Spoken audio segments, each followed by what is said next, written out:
Olá, o meu nome é Sérgio Lopes, eu sou um dos autores do livro O Cérebro Triuno a Serviço do Espírito. E estamos estudando, nesse momento, a questão das leis morais e as suas relações com o Castelo de Três Andares, que André Luiz nos apresenta no seu livro No Mundo Maior, que estudamos nessa obra, O Cérebro Triuno, junto com a doutora Irvênia e o doutor Décio Iandoli Júnior. No bloco anterior, já tivemos a oportunidade de estudar 7 destaques relacionados a algumas leis morais que estamos avançando gradativamente conforme os andares da casa mental. Neste ponto agora, iniciaremos o nosso 8º destaque da lei de progresso, no 9º destaque a lei de igualdade, o 10º destaque lei de trabalho, 11º, entraremos no cérebro frontal, 12º, a primeira lei moral relacionada a esse nível do 3º andar da casa mental, que é a lei de adoração, no 13º destaque, lei de justiça, amor e caridade, e por fim, o cérebro frontal, no que ele se relaciona da perfeição moral. Nesse momento, então, temos por tarefa estudar este destaque da lei do progresso, ou da lei de progresso. Pergunta 785 do Livro dos Espíritos, que Kardec faz para o Espírito de Verdade.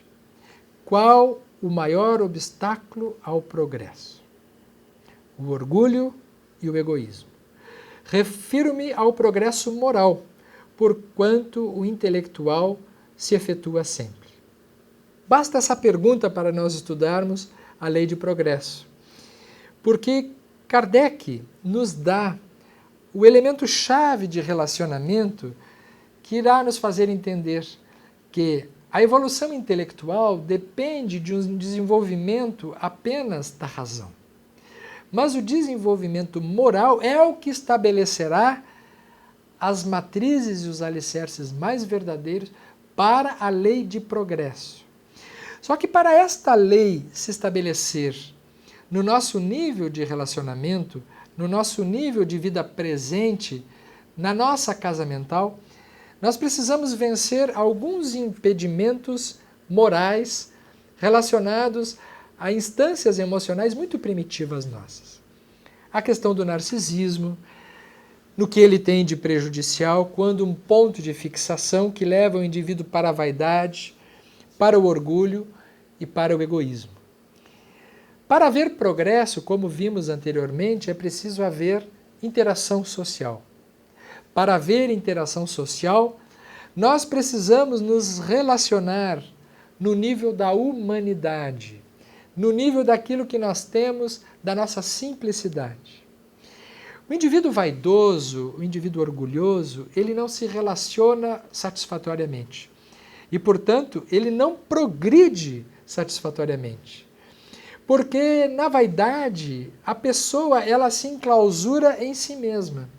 Ela foca apenas nas suas necessidades, apenas nas suas ambições, nas suas carências. Tem a si apenas como ponto de referência e empobrece o seu relacionamento com os outros, gerando com isso uma estagnação de progresso. O progresso advém exatamente desse caldo de cultura, aonde a intelectualidade, a cultura, o relacionamento social de uns com os outros nos põe num tom, num nível de igualdade que veremos logo adiante, e que nos dá a condição de sermos seres humanos em escalada evolutiva. O Espiritismo nos traz que o progresso, ele depende sim dos nossos avanços de conhecimento, depende sim da nossa cultura, do desenvolvimento das nossas habilidades intelectuais. Mas ele precisará estar acompanhado da atitude moral, porque de outro modo nós ingressamos num caminho solitário em que o nosso narcisismo primitivo irá estabelecer sintonias também muito primitivas e gerando então uma estagnação do progresso intelecto-moral. Particularmente, lembramos o perigo neste ponto para as fascinações, que são as interferências espirituais de espíritos muito ardilosos, muito inteligentes, muito sagazes e que são capazes de se adentrar no campo de ondas mentais do indivíduo vaidoso, do indivíduo orgulhoso, daquele que tem a prepotência intelectual e fazer com que ele acredite que ele é uma autoridade, de que ele é alguém realmente especial, fazendo com que ele perca essa oportunidade de, no progresso das suas aptidões mais sensíveis no campo da sensibilidade humana, ele fique apenas se relacionando consigo mesmo. Infelizmente, temos observado que mesmo no campo religioso, e principalmente no campo religioso, quando uma pessoa é vencida pela própria vaidade, ela entra no capítulo das fascinações.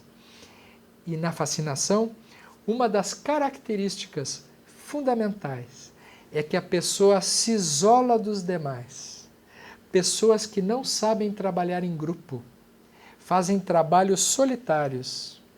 Todas as vezes que uma pessoa cria um movimento apenas em torno do seu nome, que está trabalhando sozinho, que não admite a companhia dos outros, que não aceita a crítica, que não suporta compartilhar tarefas, que precisa estar sempre em destaque, que precisa ser o principal, que precisa ter um trabalho em seu nome, muitas vezes trabalhos que reúnem muitas pessoas e que ocasionam benefícios sociais inegáveis, mas são processos de fascinação.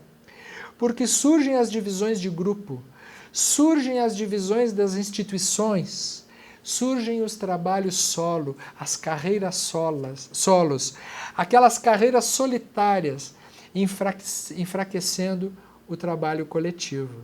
E nesse momento há um prejuízo da lei de progresso. Lei de progresso coexiste com lei de sociedade. E na lei de sociedade nós precisaremos de um elemento fundamental que estudaremos logo a seguir no 9º destaque, que é a lei de igualdade. Pergunta 803 do Livro dos Espíritos. Perante Deus são iguais todos os homens? Sim, responde o Espírito de verdade. Todos tendem para o mesmo fim, e Deus fez suas leis para todos.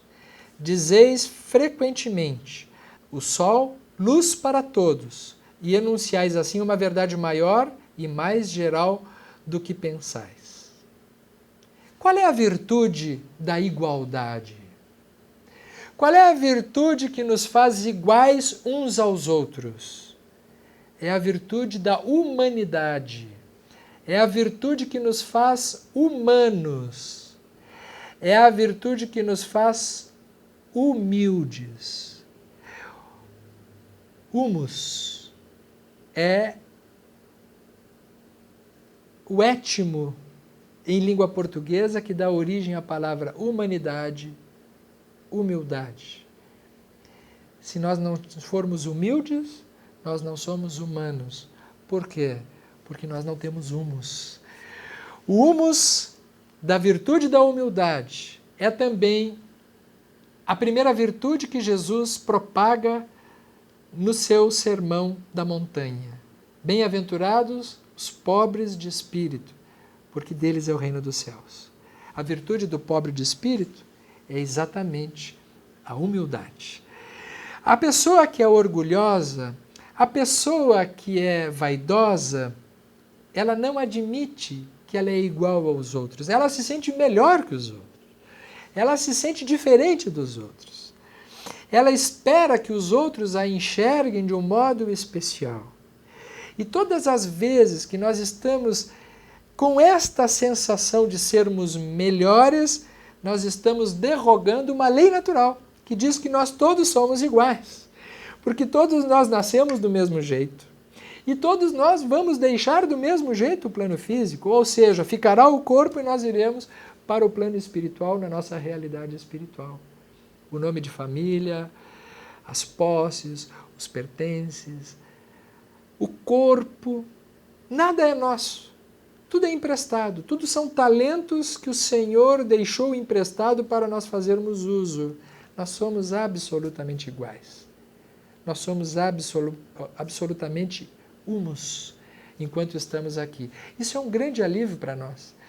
Porque no momento que nós nos sentimos iguais uns aos outros, nós perdemos essa noção de importância e perdemos o peso da existência. Não precisamos carregar pesos superiores àqueles que somos capazes de levar. Mas uma outra nuance dessa lei é que se nós somos iguais também, nós também somos diferentes, nós também somos únicos. Nós não somos desiguais, nós somos iguais, mas nós somos diferentes nessa nossa igualdade. Por quê? Porque cada um de nós tem a sua particularidade, a sua peculiaridade.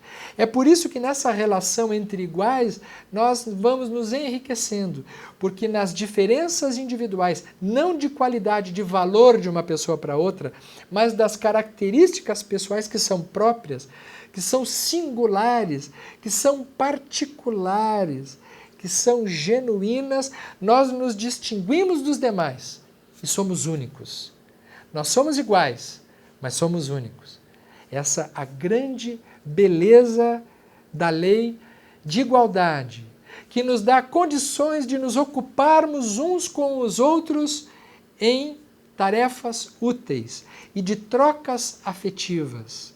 E todas as vezes que nós estamos ocupados utilmente da nossa vida e com os outros, então agora é o assunto do nosso 10º destaque. Nós já ingressaremos na lei do trabalho. Pergunta 674 de O Livro dos Espíritos. A necessidade do trabalho é lei da natureza? O trabalho é lei da natureza. Por isso mesmo que constitui uma necessidade.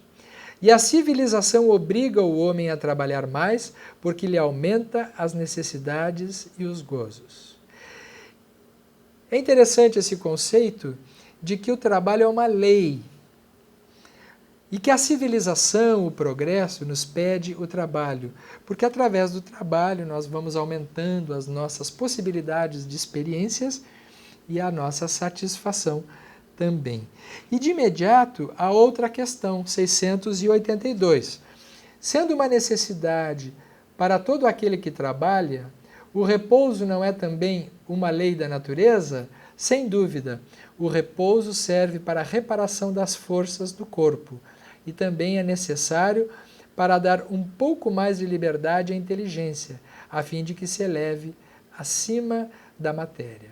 Então, este binômio é muito interessante, que nós temos que estudar trabalho com repouso, o momento da ação, o momento do descanso, esse respiro necessário em que entre sístole e diástole nós temos o movimento da vida, da produção da vida.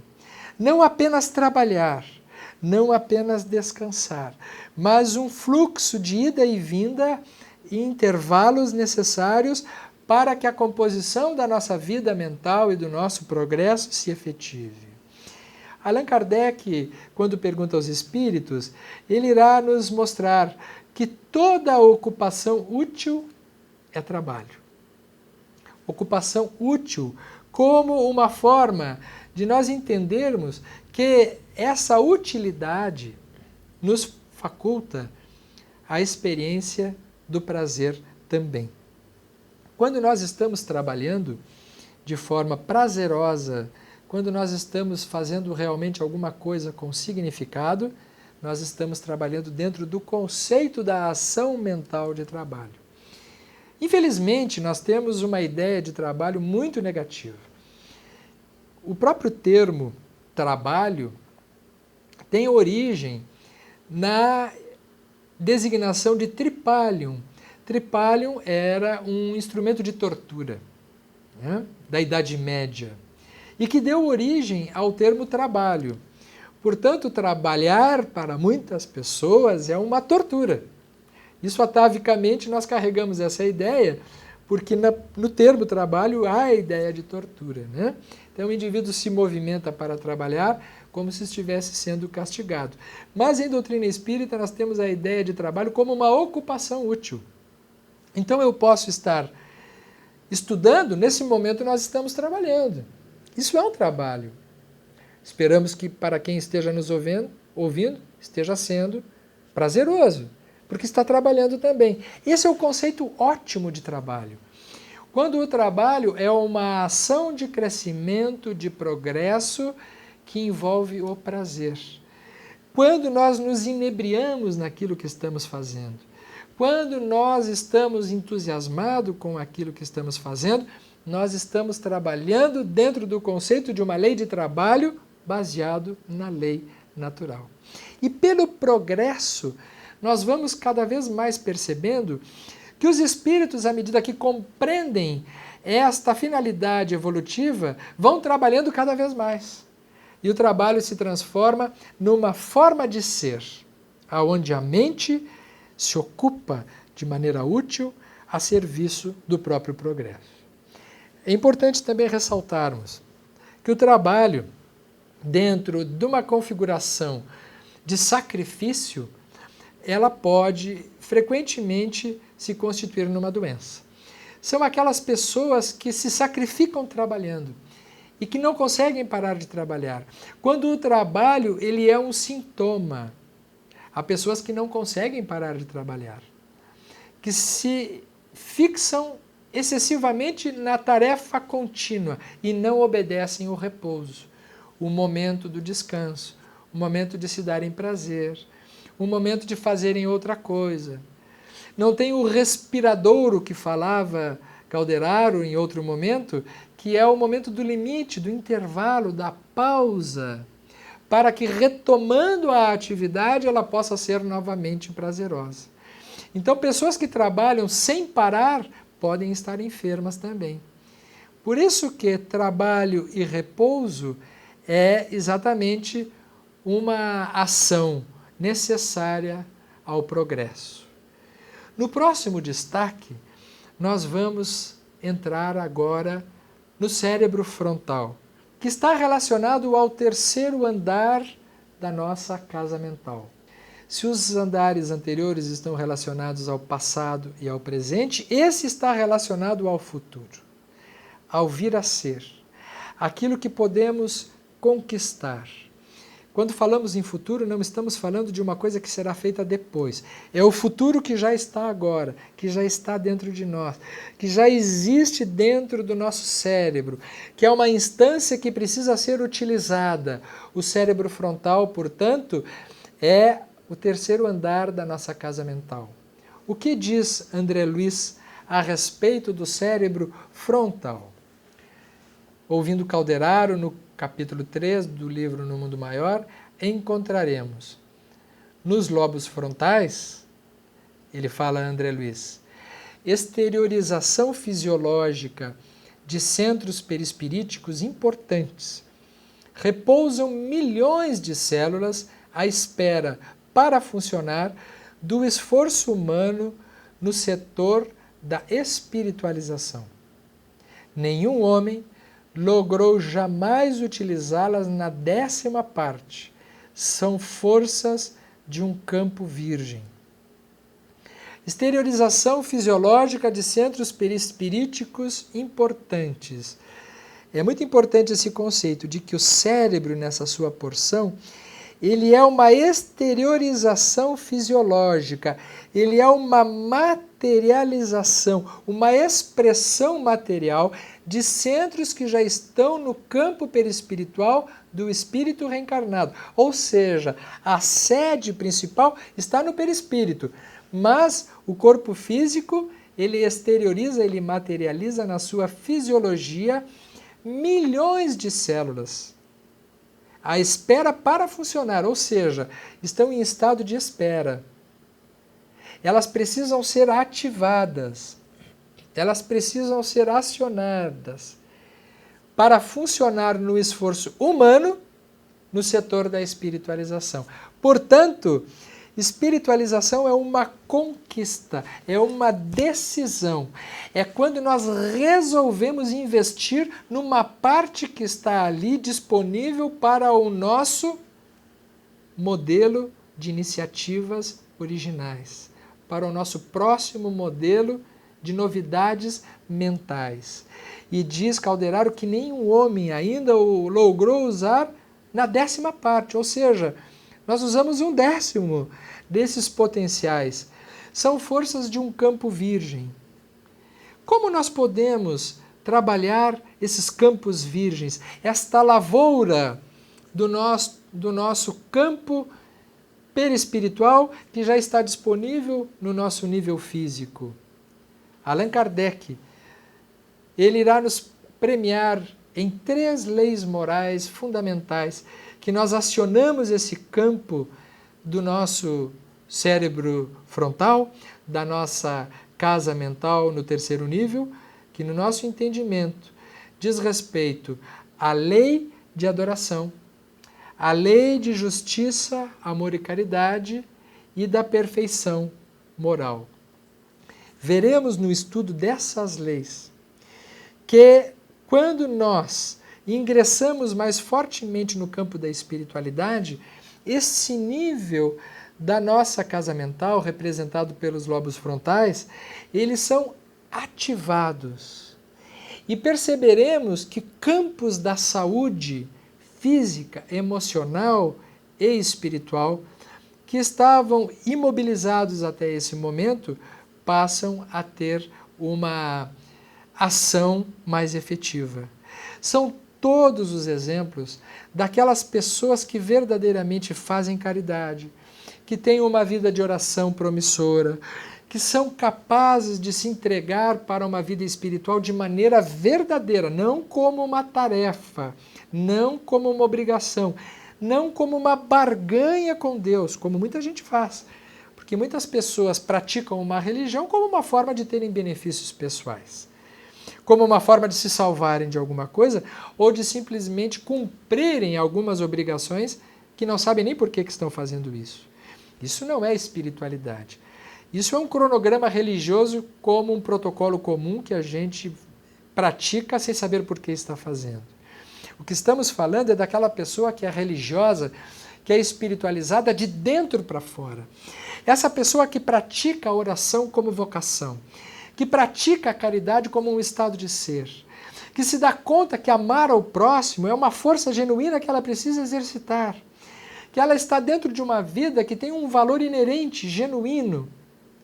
Quando nós ingressamos nesse conceito e entendemos que a nossa vida na Terra precisa ter essa parcela que vai além dos instintos, que vai além da vida atual na nossa vida presente, nós estamos ingressando num novo campo de funcionamento mental.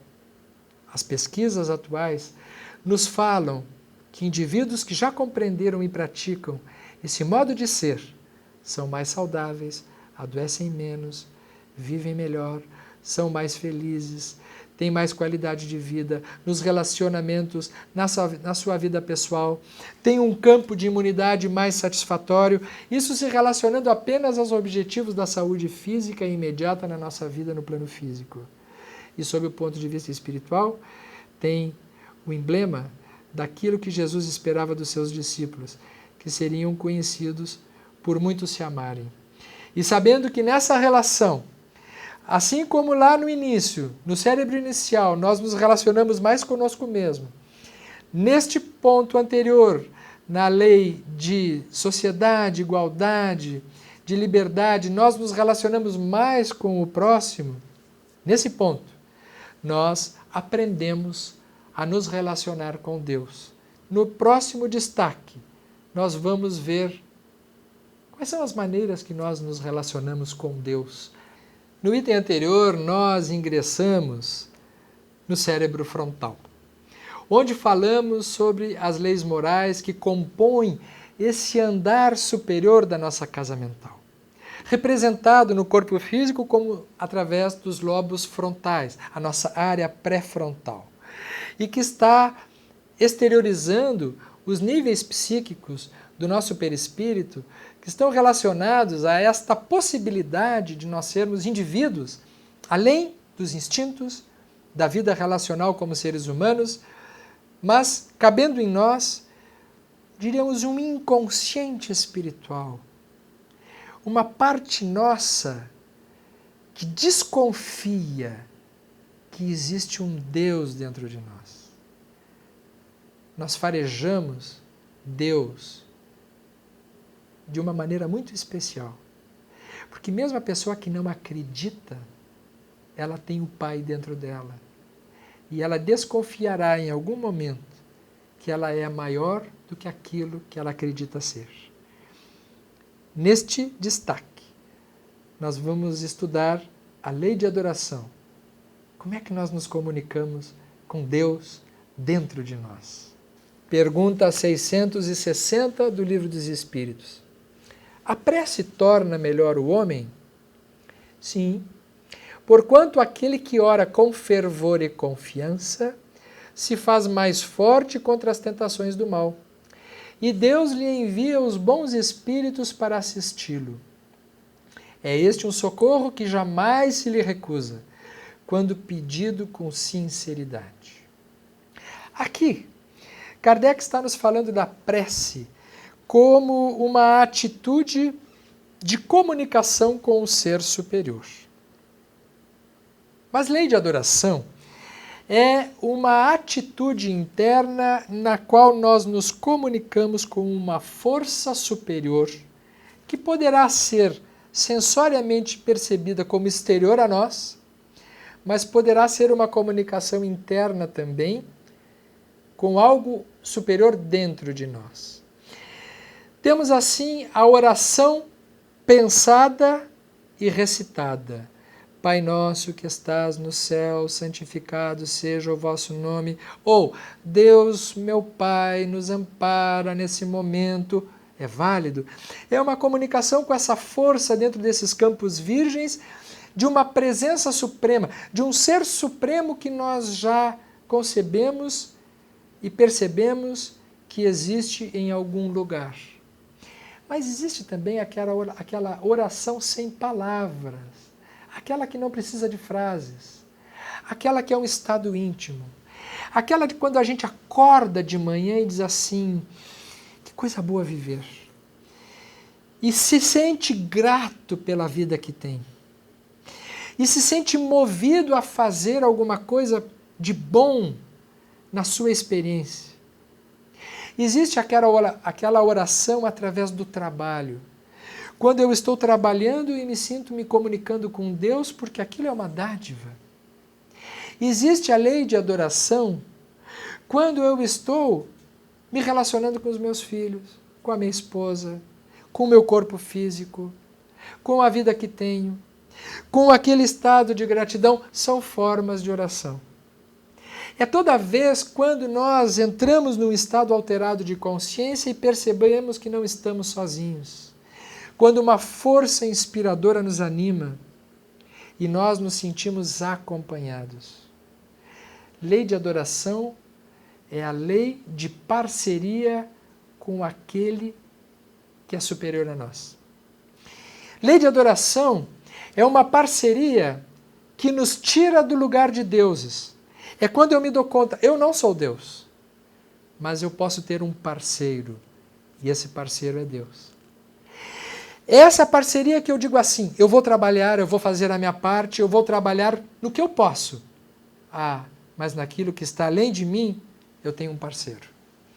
Eu tenho um parceiro no qual eu confio. Esse parceiro é Deus. Eu posso dar o nome que eu quiser para ele. Mas no momento que eu concebo isso, eu já não estou sozinho. Eu já estou acompanhado pelo que Kardec nos avisa, os bons espíritos, aqueles que já estão em comunicação conosco. Todos nós nascemos fadados a confiar em outro além de nós. precisamos confiar nos nossos pais quando somos crianças, quando nascemos no mundo e sorrimos para alguém que nos dá amor, que sorri para nós, nós somos confiantes. O ser humano ele tem a vocação para a confiança. E nós carregamos essa habilidade dentro de nós pelo resto das nossas vidas. Então, quando nós estamos diante de determinadas situações da nossa vida, que são muitas vezes situações difíceis, nós temos uma tendência a acreditarmos que existe alguém que pode nos acompanhar e ser essa parceria dentro de nós. A lei de adoração é a lei que nos põe em contato com o parceiro que convém termos durante a nossa vida. Ele nos pedirá alguma coisa em troca, que veremos no nosso próximo destaque, através da lei de justiça, de amor e de caridade. Pergunta 886. Qual o verdadeiro sentido da palavra caridade, como a entendia Jesus? Benevolência para com todos, indulgência para as imperfeições dos outros e perdão das ofensas. Dissemos anteriormente que Deus é o parceiro das nossas vidas, mesmo que a gente não se dê conta disso.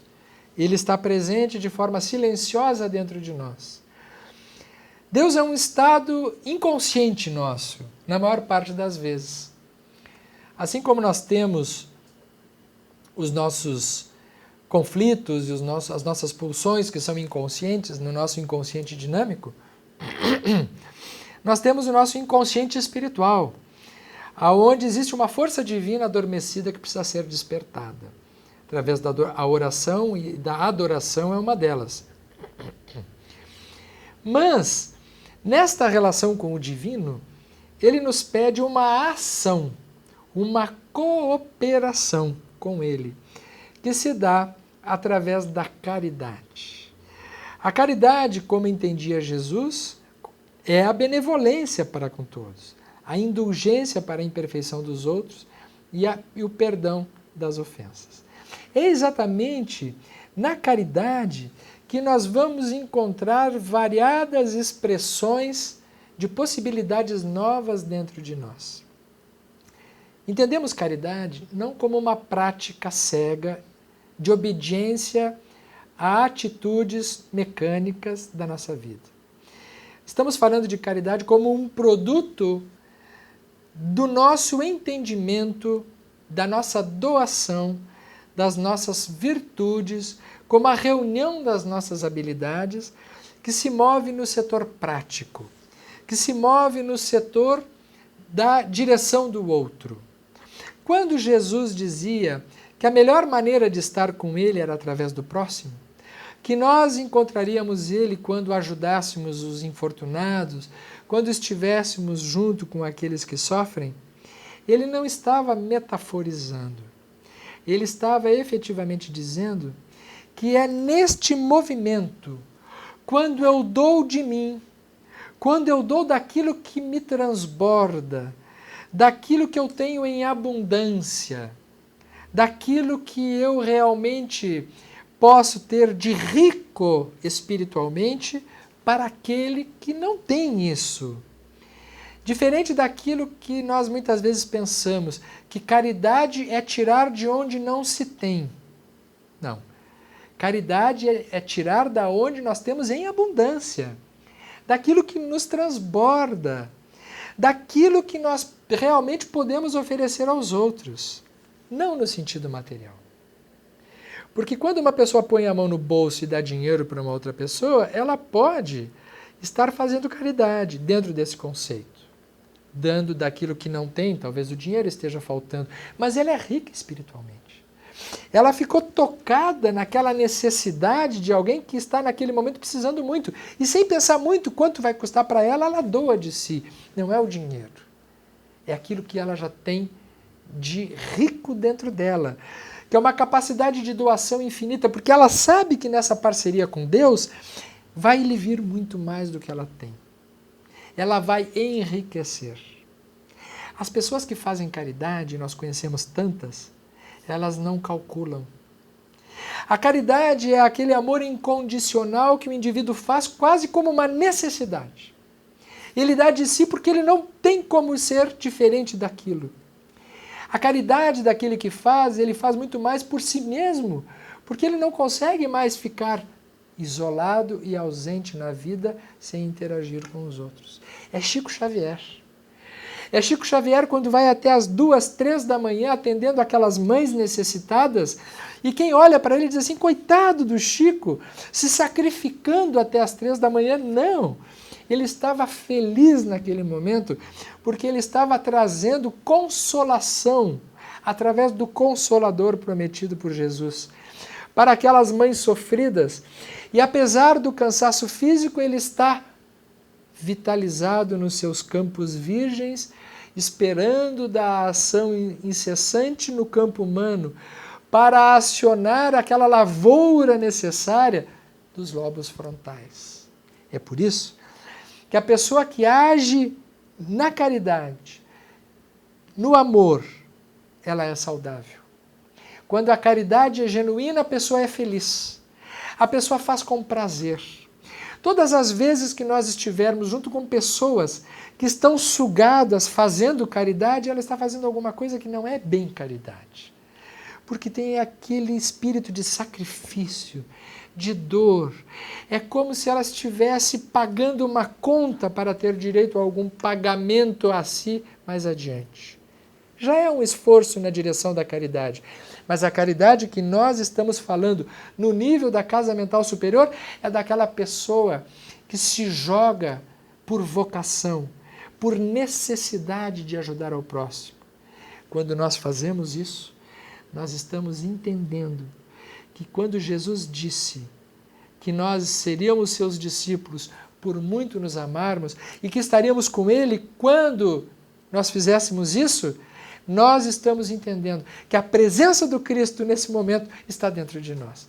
Nós já não estamos sozinhos, nós já não agimos sozinhos e nós caminhamos finalmente para o encontro mais precioso que precisamos realizar na nossa vida, que é o encontro com Deus dentro de nós e o encontro com o nosso verdadeiro eu, que estudaremos no nosso último destaque da perfeição moral.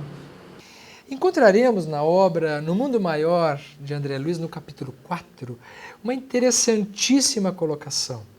Quando Calderaro diz que há neurônios sensitivos, motores, intermediários e reflexos, mas que existem também os que recebem as sensações exteriores e os que recolhem as impressões da consciência. Nesse nível, no terceiro andar, nos lobos frontais, antecipa Calderaro que existem neurônios especializados para recolherem as impressões da consciência. A consciência que ele se refere aqui é a consciência como lei de Deus dentro de nós. Aonde está escrita a lei de Deus? Na consciência. É esta a consciência que ele se refere. A consciência como a lei divina nos dando o prumo daquilo que nós podemos vir a ser. Então é uma antecipação que ele já nos prenuncia que devemos alcançar, de que existem estruturas celulares especializadas por capturarem a noção do bem e do mal, daquilo que devemos ou não devemos, daquilo que precisamos, daquilo que não precisamos, e já está gravado dentro de nós. É por isso que nesse ponto da nossa grande viagem, o movimento que nos interessa fazer agora não é mais para fora. Temos feito muitas viagens exteriores. A viagem que nos dará o encontro que importa na nossa caminhada é a viagem para dentro. Porque se as leis de Deus estão gravadas na consciência, nós encontraremos Deus dentro. A viagem interior é a última e definitiva viagem que precisamos efetuar nas nossas vidas. E é por isso que encontraremos de que maneira nós podemos exercer essa perfeição moral dentro de nós. E encontraremos na pergunta 919 a respeito do conhecimento do si mesmo, de si mesmo. Qual o meio prático mais eficaz que tem o homem de se melhorar nesta vida e de resistir à atração do mal? E responde o Espírito de Verdade. Um sábio da antiguidade vos disse: conhece-te a ti mesmo. Conhecer a si mesmo, portanto, é a culminância de todos esses processos que nós discorremos até esse momento. Ao final de toda essa caminhada, depois de termos percorrido todos esses andares, de termos andado em tantos caminhos, quem nós encontraremos? Lá na ponta, esperando por nós. Nós mesmos. O incrível é que nós, ao nos descobrirmos em todos os nossos potenciais, ao iluminarmos a nossa própria caminhada, nós atingimos as culminâncias de tudo aquilo que Jesus já havia nos apontado há mais de 2000 anos. E que a doutrina espírita hoje tem a capacidade de nos mostrar de que a perfeição, o potencial de perfeição já estava lá, dentro de nós desde o início. E nós estamos caminhando nessa direção, não de nos tornarmos perfeitos, mas de sermos perfectíveis, melhores, nos dando conta de que quando nós chegamos num determinado ponto de melhoria, outros avanços cabem daí para frente. É por isso que no conhecimento de nós mesmos está ainda e continua a ser a grande tarefa evolutiva que nós precisamos dar na nossa existência. Nos conhecemos através das relações, dos níveis de relacionamento, das experiências da vida, nas várias etapas que nós temos na nossa existência e, sobretudo, quando descobrimos que nós nunca estivemos sozinhos nessa caminhada toda. Estivemos o tempo todo sendo acompanhados de forma muito presente por uma força que nos assessora e nos olha de perto, que nos carrega no colo às vezes sem que nós percebamos, que nos dá a mão e que nos diz que nós merecemos tudo isso que nós estamos tendo na nossa vida como uma oportunidade de crescimento. É por isso que nesta jornada a grande homenagem que nós fazemos é a nós próprios, que aceitamos a oportunidade da encarnação, que estamos aceitando a oportunidade de estudarmos o Evangelho de Jesus em todas as perspectivas, nesse momento em particular, através da ciência, do cérebro triuno, que está a serviço do Espírito. Mas não podemos terminar sem nos lembrarmos de Chico Xavier, o grande médium que nos deu a obra que ora estudamos, mas terminamos nos falando através da linguagem da consciência. Quando descobrimos que todos esses processos biológicos, emocionais e espirituais estão intimamente relacionados, estão gravados no cérebro através das instâncias exteriorizadas dos nossos campos perispirituais. Encontraremos no livro Parnaso de Além Túmulo uma belíssima poesia de Augusto dos Anjos que sintetiza todo o nosso esforço. E com ele concluímos o nosso trabalho de 3 andares. Quando ele nos diz ao homem: tu não és força neurica somente, movimentando células de argila, lama de sangue e cal que se aniquila nos abismos do nada eternamente. És mais, és muito mais, és a cintila do céu, a alma da luz resplandecente, que um mistério implacável e inclemente amortalhou na carne atra e intranquila. Apesar das verdades fisiológicas reflexas das ações psicológicas nas células primevas da existência, és um ser imortal e responsável, que tens a liberdade incontestável e as lições da verdade na consciência. Que Deus ampare a todos nós, agora e sempre. Muito obrigado.